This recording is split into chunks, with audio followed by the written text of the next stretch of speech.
Hey everyone, thank you so much for joining the Behind Company Lines podcast. Today we have Nick Durkin, the Field CTO of Harness.io, a continuous delivery as a service platform designed to make deployment easy, safe, and repeatable for everyone in engineering and DevOps organizations. Nick, thank you so much for joining the show. As we chatted before, I'm so interested in your background in particular because a lot of when we're building companies, when we're building products, it's always nice to get under the hood of what are the mechanics behind it from an engineering side and also from a structural side and how you maintain the flow of building, how you reiterate on products, how to disperse team and have objectives and goals and people who you want creative. So many things that I want to ask, but I guess my first question is, I was looking at your background. You went from engineer and started managing teams, then started investing and then jumped back into working on a project.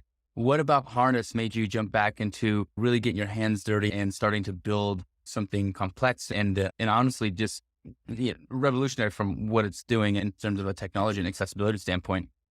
Well, awesome. Genuinely, thank you for having me on. It was interesting. So Jyoti, our CEO, approached me and he had just sold AppDynamics to Cisco. And he was actually wanting to solve a problem that was near and dear to my heart. And I said to myself that I wanted to be in a company that was doing artificial intelligence, was doing ML, but not just any type of AI and ML. I wanted it to be removing the worst part of people's jobs. Yeah. So I don't want to be taking away the best part of their jobs, right? I want to be able to do something that's actually removing the worst part. And so we started talking about this massive problem that we had in software delivery, that build from code to artifact was somewhat of a solved problem. But artifact to customer became a huge challenge, and every company was doing it differently. And every company had massive processes and war rooms and situations, and it just took a massive amount of time. And this was a problem that every single customer had. And so it was one that was finally ripe for the taking because we had picked so many patterns and we'd kind of come down to a very subset of different clouds and different technologies that we're using. And now the time was right. And this is why I think it was a massive passion, because this was a pain that every company's dealing with, every engineer is dealing with. No one wants to sit and babysit deployments.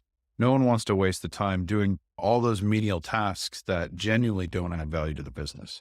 And so if we could make any progress in that at all, right, it would be massive for the entire industry. And that's really why we got started with Harness.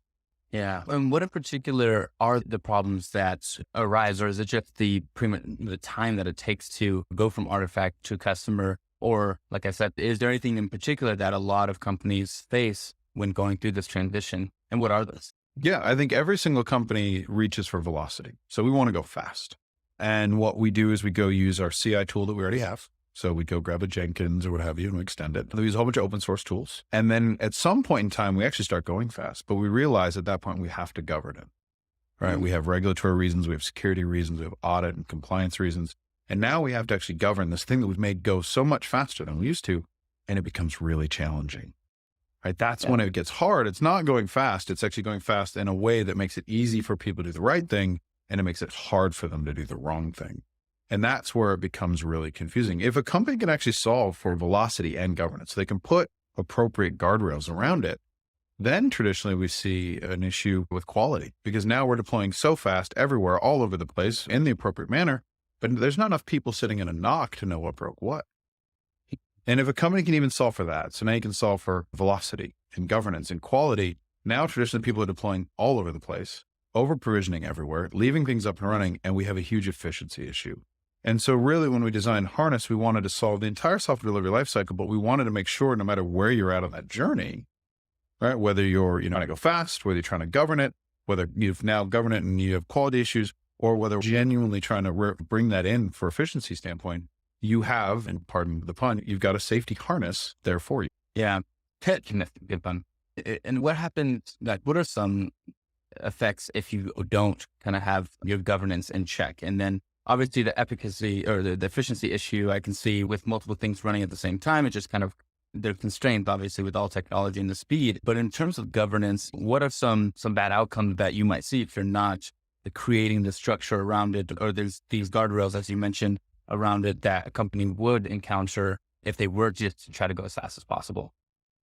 Sure. I think you can talk to some of the large financial institutions and they'll tell you specifically, they spend more money on fines than they do paying out dividends because they didn't actually meet the regulatory in their software delivery.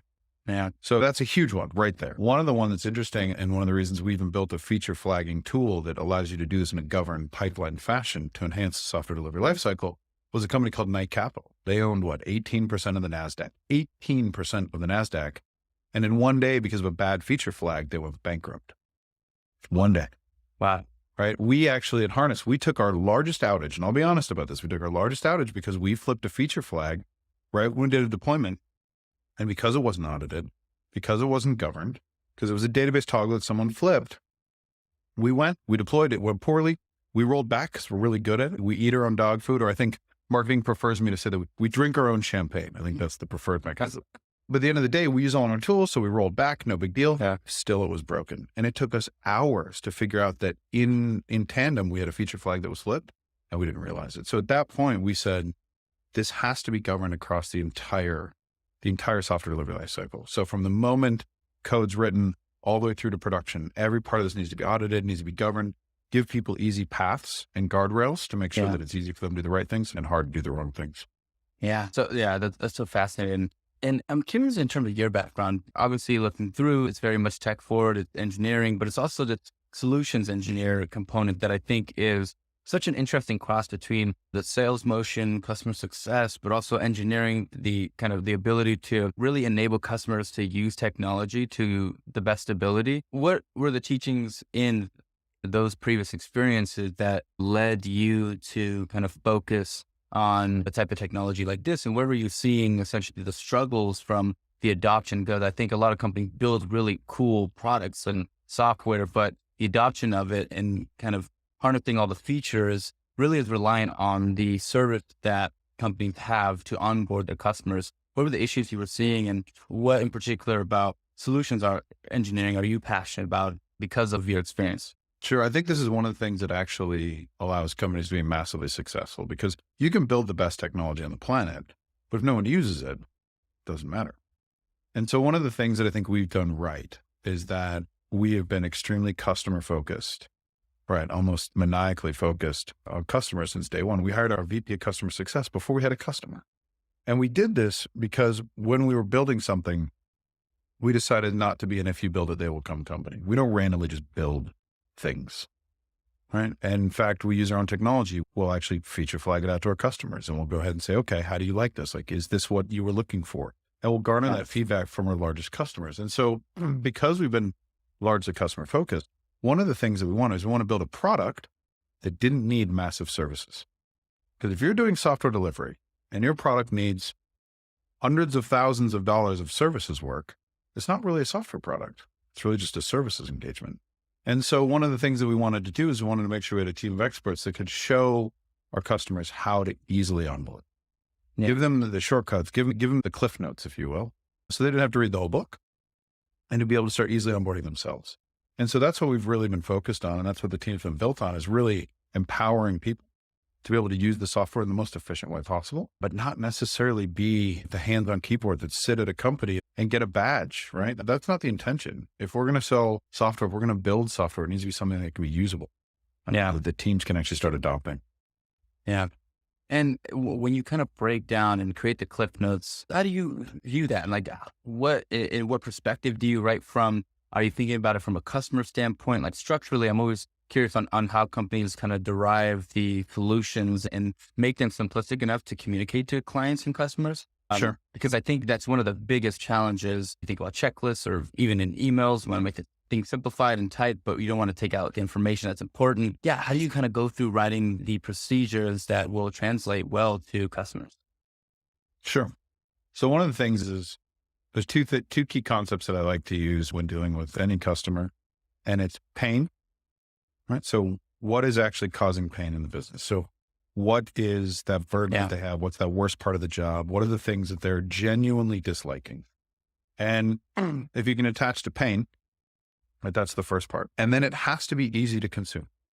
So great, I've got pain, but if it takes more pain to take care of that pain, it's not going to work for anybody. Yeah. And so it's really about actually making sure what you have, right, drives benefit. One of the things that I've always found that's interesting is if you're going to go and change the way people do business, people will actually follow you. So what I mean by that is if you go help someone at a company and truly change a culture and change the way that they're doing business, and if you give hours back to their engineers, if you give them their nights and weekends back, if you remove, like I said, remove babysitting deployments, if you remove running tests, if you remove all of these pains, Now you've got people that actually genuinely implement you, not even where you're at, but even where all their friends are. And so one of the biggest things is you have to have people that want to use your product, but more than that, you have to have people that want to actually talk about it.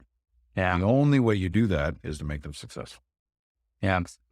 You echo what a lot of founders kind of discuss on the show, which is really being, when they're building something customer centric and taking the feedback and really kind of being evangelists or advocates for those customers to make sure that they're checking off the boxes for not only their needs, but also their nice to haves as well, as you kind of go and reiterate through that process. Being that you have such a large team working not only with the worldwide field engineering team, but post-sales engineering and the portion of the product, how do you manage such a large team? And what, I guess by more specifically, how do you delegate the responsibilities in a way that is easy to understand and is clear to the employees that you have working for you, create this, I'm assuming, really positive team environment? How do you delegate those responsibilities? So I think there's two ways of thinking, and one of it is management and one is leadership. And I think if you talk to anyone on my team, they'll tell you specifically, I don't tell them what to do. I hire really smart people and I try to figure out what I can get out of their way. Yeah. And I think it's important that we realize the reason that we want these people here at this company is because they're massively valuable and they bring assets that I don't have per se. And so that's not a downside on me, but let's go fill it. Let's go grab people that do have those expertise so that they can run, and let's empower them, give them an opportunity. One of the things that we don't talk about failure, right? We go A/B test everything. Yeah. And just because it doesn't work doesn't mean it's a failure. I mean, it's the same concept that Elon Musk, he launches a rocket, right? It blows up and everybody's like, oh, this is awesome. We now know how to get the first 15 feet off the ground. Next time we're going to go further, right? It's not a failure. And so if you go with that mentality where it's a safe place to try new ideas and try new technologies and different processes, right? Give everybody that same opportunity, give them that opportunity to A/B test, you look at the data. I think it creates a community where people want to do their best work, or where they're forced to do their best work. Yeah.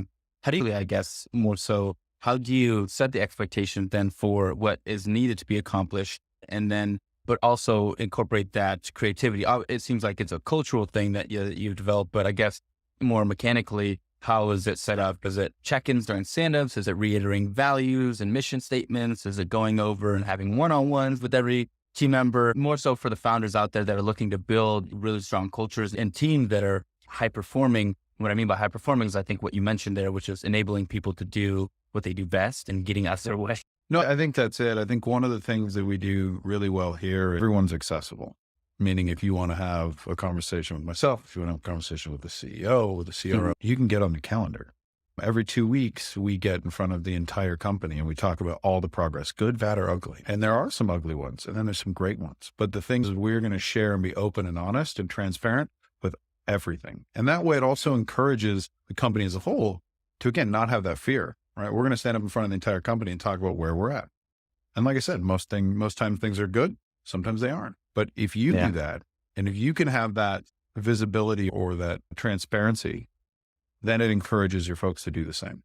And I think one of the things too is that understanding, we try to make everything measurable. So we go, and one of the things that I truly believe in, and this is something that's important, is you incentivize the behavior you want. If you want people to only work on specific projects or specific modules, or if you want them to do specific tasks with specific types of businesses, then that's what you incentivize. Right? Make sure that the way that we're paying people, the way that we're incentivizing people matches up to what you actually want them to achieve. It's very simple to go, why isn't that happening? You look back, you're like, well, I'm not incentivizing that. Like, we're not giving bonuses for that work. We're not thinking about that capacity. And when you do that, every decision people make, again, is driven by that incentive. And so that's one of the things that I think is also key to it. So be open, be honest, be transparent, encourage that with your teams, and then incentivize the behaviors you want.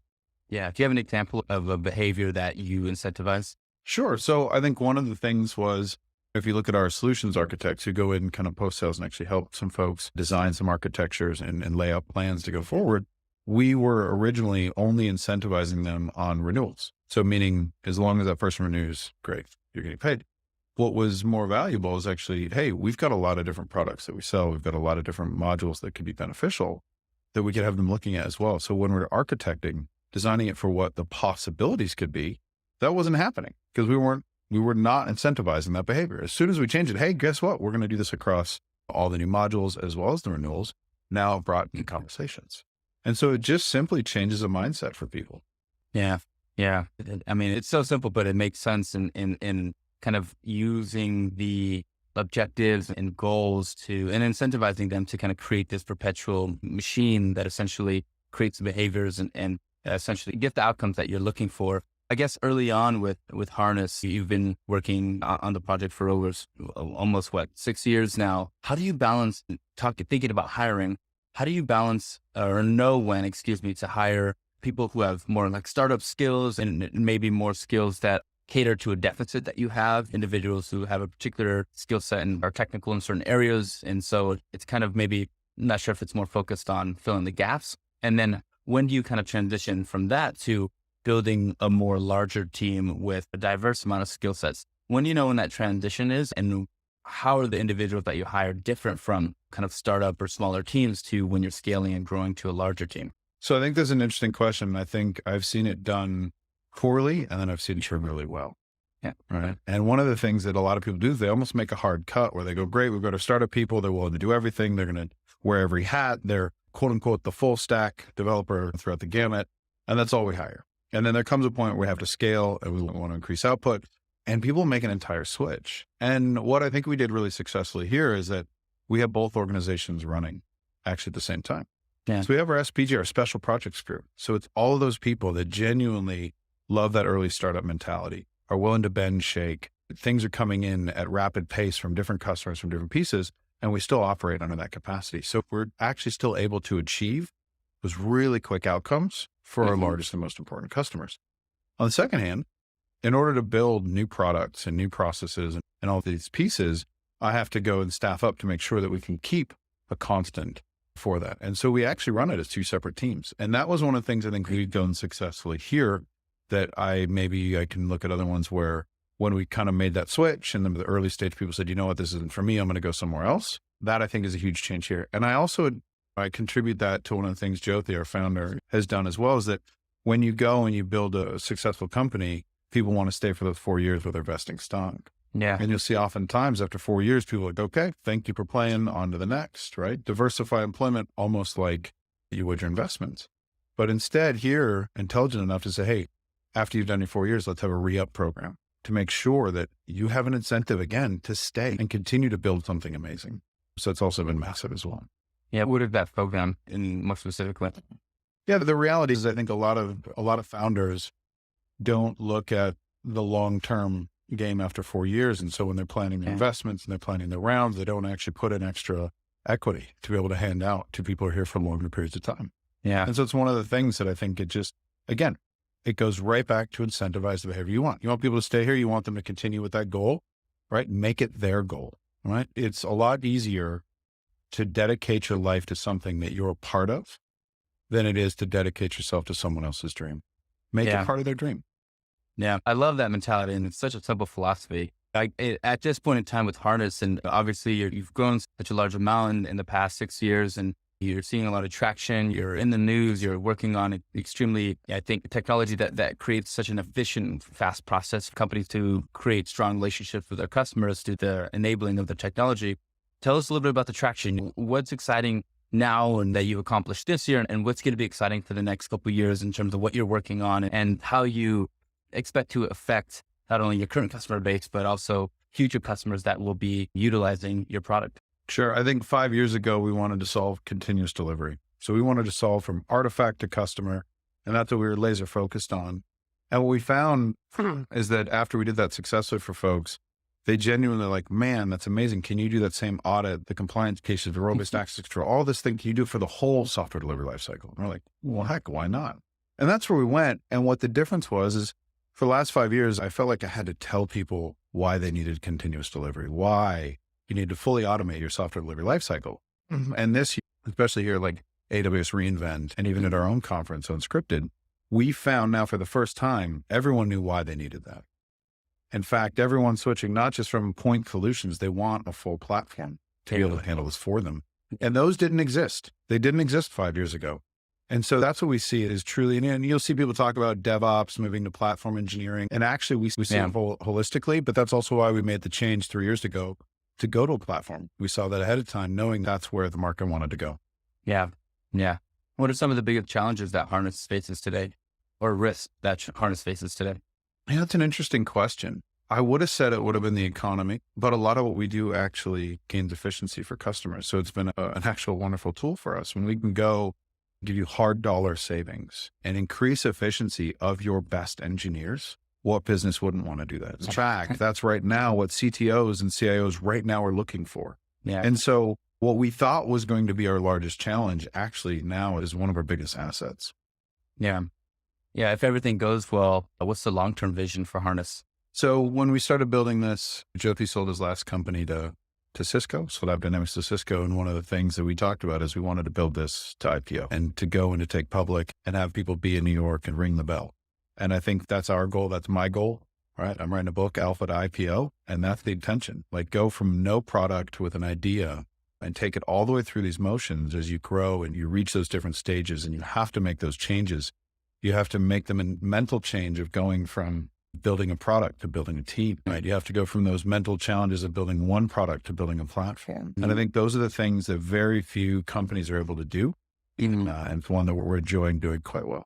I love that. I love that. And obviously I think what I saw is you're on your Series D. So maybe the IPO soon. I'm not sure what the timeline looks like for that, but I guess for the founders out there, when people building products and teams and thinking about the evolution of what they're working on, I think a lot of companies that are, or maybe outsiders view funding round as milestones of achievement or milestones of growth. But I think the more I speak to founders and I learn myself is that's not necessarily the case. There's a lot of other things that delegate or contribute to why you have to shift your focus or when to shift your focus. What in particular at Harness has those moments been for you all? And how did you identify, okay, this is what we need to do at this point in time? Is it setting certain measurements and once you hit those, you're transitioning, or it's kind of going with the feedback or what the market's kind of telling you to focus on? What in particular helps you all decide on where to grow and where to move and in what direction?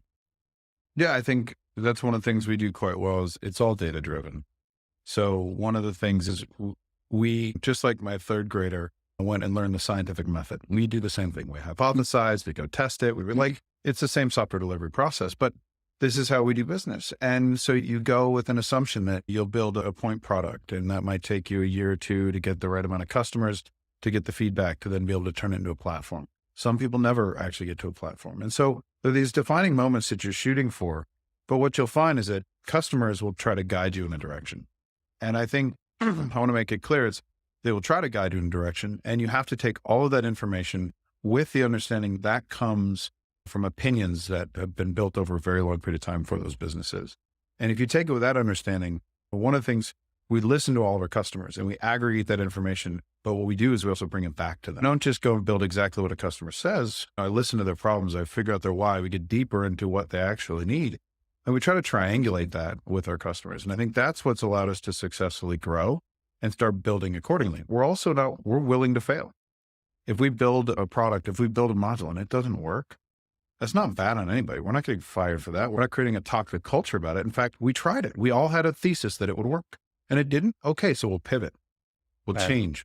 We'll bring it in with a product. And when you create that culture, and that's what we talked about in the beginning, if you create that culture where that's okay, now you can do fun things. Yeah. You can do exciting things and you can test theories quickly and it's not failure. Yeah. Right. It's just knowing now more than you knew before. I love that. What are you good at now that maybe 6 years back, even further, weren't so good at? I think you brought it up.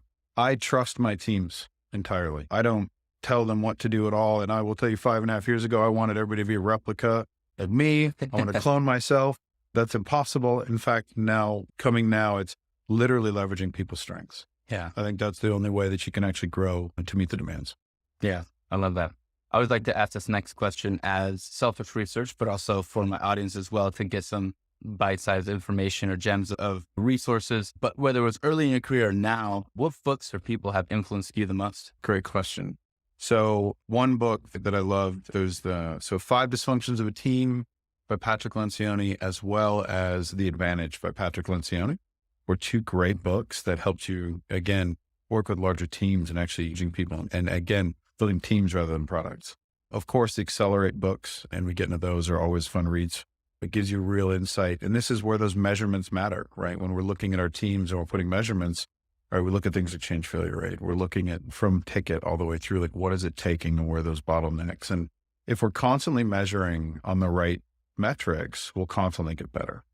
And if we focus on the wrong metrics, it doesn't matter.